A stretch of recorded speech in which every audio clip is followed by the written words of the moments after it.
from me, but there's a big debate tonight. Now, a Republican who won't even be there taking the spotlight, our Carl Cameron broke that news, and now the office of Texas Governor Rick Perry says he is indeed set to announce that he's running for the White House this Saturday. It's the same day as the Ames straw poll. To Mike Huckabee, who says that will be a bad move. Governor, why?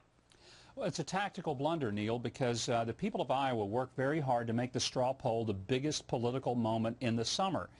And if you have a candidate who says, you know what, I'm not going to be there, I'm going to be over in South Carolina trying to pull as much attention as possible away from your big event, I'll tell you, the people of Iowa are gracious, loving, kind people.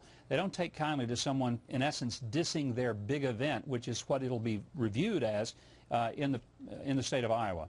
Now, why should I believe you? And don't tell me just because you won the Iowa caucus. Why does that register? Does it resonate? In other words, or let's say he doesn't do well in Iowa, then will it help him in New Hampshire? Will it help him, in these other follow-up states, South Carolina, whatever? No, because it's like running a marathon. You don't get to start at mile number 6. Whether you like it or not, you start at the starting line, and the starting line is Iowa. You don't have to say, I want to be in Iowa, but that's where you got to start, because first of all, that's where all the press is going to be in the early stages of the presidential race. Now, he may decide that he's not going to play Iowa at all. Maybe this decision by announcing on the day of the straw poll is about, but I guarantee you, you watch, the other candidates will beat the daylights out of him for not respecting the Iowa straw poll. So will the Iowa Republican Party. And out there, the conversation on the streets will be that it was bad form to make the announcement on the day that the attention was in Iowa. Plus, one other thing, Neil, all the big national press political writers, where are they going to be Saturday?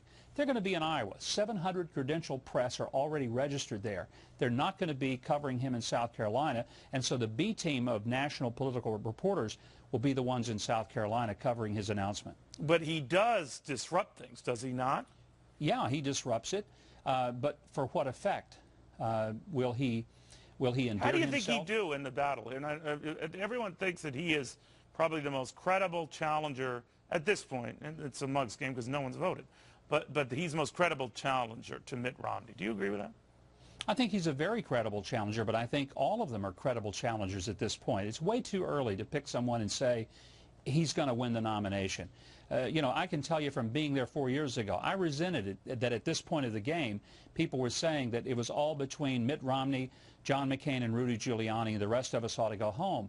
I ended up coming in second. Too bad it wasn't first, but the point being, nobody was even thinking that I would be in the top 5, much less second place. Mitt Romney, you got to get over it, Governor. Today. So what? I made a mistake. I moved on. I was going to say, though, that Mitt Romney had a great day today. And I thought the way that he handled that situation was absolutely terrific. Indeed. We're going to get into that a lot more in the next segment. But, Governor, it's always a pleasure.